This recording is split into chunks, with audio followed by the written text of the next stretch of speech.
वीर सावरकर देश के लिए लड़ रहे थे तो उनके समकक्ष और स्वतंत्रता संग्रामी उनके पीछे नजर आती थी। रही बात नेताजी से उनकी तुलना की, तो हम कह सकते हैं अगर सावरकर आसमान थे तो नेताजी जमीन थे। तो नेहरू परिवार और गांधी के नाम द्वारा दबाया दिया गया। एक लोकमान्य गंगाधर तिलक नरम दल के थे, इसलिए काला पानी की सजा नहीं हुई क्योंकि वो सत्ता के लोलुप थे, अंग्रेजों के प्रशंसा पात्र थे।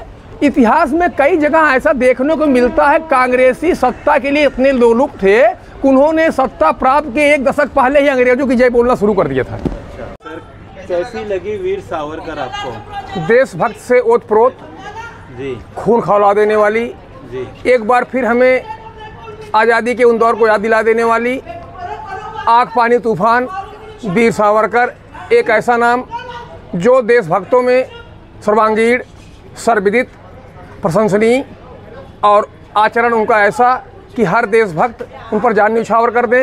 रणदीप हुड्डा ने एक नए रूप में उन्हें दिखाया। जब वीर सावरकर देश के लिए लड़ रहे थे तो उनके समकक्ष और स्वतंत्रता संग्रामी उनके पीछे नजर आती थी।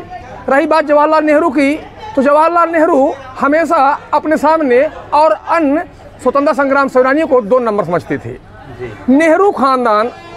रही बात गांधी की, तो गांधी जब 1916 में दक्षिण अफ्रीका से भारत लौट कर आते हैं, 1917 फरवरी 1915 में लौट कर आते हैं, जनवरी 1915 में गांधी लौट कर आते हैं और अली बंधुओं के साथ पूरे भारत भ्रमण करते हैं। 1918 में वो अहमदाबाद, 1918 में उसके बाद चंपारण, फिर अहमदाबाद मिल आंदोलन, फिर उसके बाद मजदूर आंदोलन, फिर उसके बाद ढेर सारा कार्यक्रम को चलता रहता है। नेता जब गांधी जी को 1924 में कांग्रेस का पहला अध्यक्ष बनाया गया, तब उनसे बेहतरीन काम सावरकर कर रहे थे। सावरकर की लड़ाई जमीनी थी, बेहतर थी, देशभक्ति थी। रही बात नेताजी से उनकी तुलना की, तो हम कह सकते हैं अगर सावरकर आसमान थे तो नेताजी जमीन थे, सावरकर सूरज थे तो चंद्रमा थे।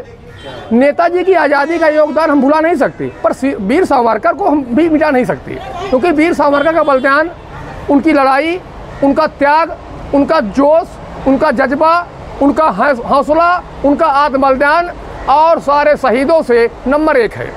वीर सावरकर को बार बार कहा जाता है उन्हें भारत रत्न दिया जाए, तो महापुरुष जो होता है वह किसी प्रशंसा से और किसी पद से और किसी रत्न से बहुत ज़्यादा ऊपर होता है। संदीप सिंह, करण जौहर, उनकी टीम ने बड़ी अच्छी फिल्म बनाई है।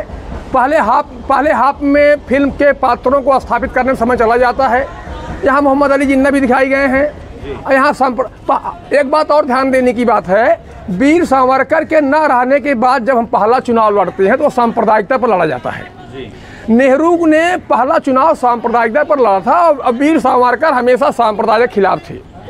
वीर सावरकर की शहादत, उनके ऊंचे कद को नेहरू परिवार और गांधी के नाम द्वारा दबाया दिया गया। एक बहुत बड़ी वामपंथी साजिश थी। वामपंथ का मतलब फ्रांस, रूस, चीन। आज हमारे स्कूल, कॉलेजों, सरकारी अस्पतालों में वामपंथ बैठा है। वामपंथ हजारों आतंकवाद जरूर है। वामपंथ ने सावरकर को दाब दिया, वामपंथ ने भगत को उठा दिया, गांधी को उठा दिया और महापुरुषों को दाब दिया। तो हम आपके माध्यम से सिनेमा के बड़े निर्देशकों को कहना चाहते हैं कि हमेशा देशभक्ति फिल्म बनाएं, विशेषकर चीन पर बनाएं। और कुछ जहाँ तक बात करें हमारे वीर सावरकर की, उन्होंने एक डायलॉग भी बोला इस मूवी में कि कांग्रेस के एक भी नेता को आज तक काला पानी की सजा क्यों नहीं हुई। जब गोपाल कृष्ण गोखले, लोकमान्य बाल गंगाधर तिलक, गोपाल कृष्ण गोखले गरम दल के थे, लोकमान्य गंगाधर तिलक नरम दल के थे, इसलिए काला पानी की सजा नहीं हुई क्योंकि वो सत्ता के लोलुप थे, अंग्रेजों के प्रशंसा पात्र थे। इतिहास में कई जगह ऐसा देखने को मिलता है, कांग्रेसी सत्ता के लिए इतने लोलुप थे, उन्होंने सत्ता प्राप्त के 1 दशक पहले ही अंग्रेजों की जय बोलना शुरू कर दिया था। क्या कहोगे वीर सावरकर जी के इस बलिदान को किस तरह से देखते हो इस मूवी में?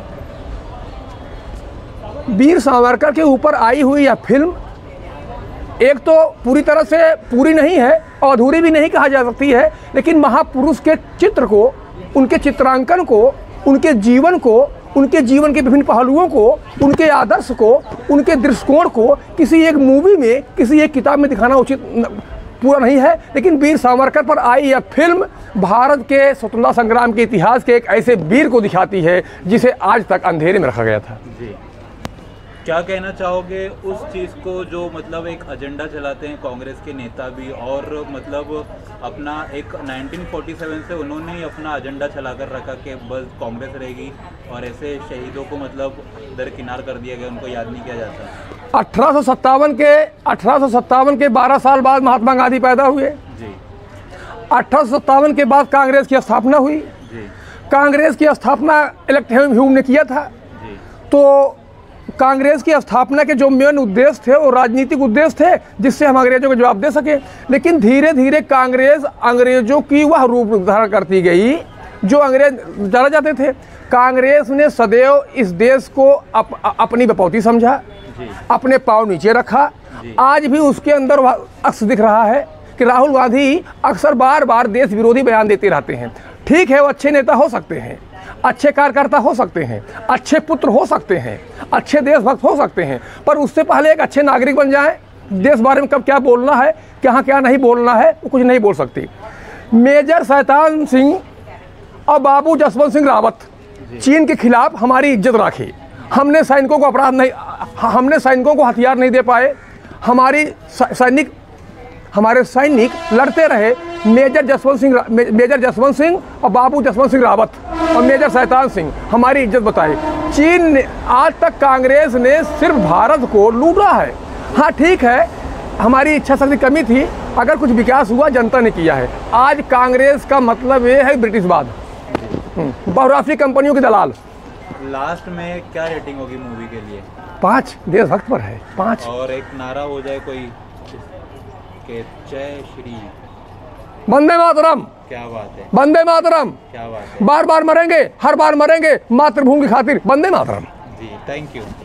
ओके।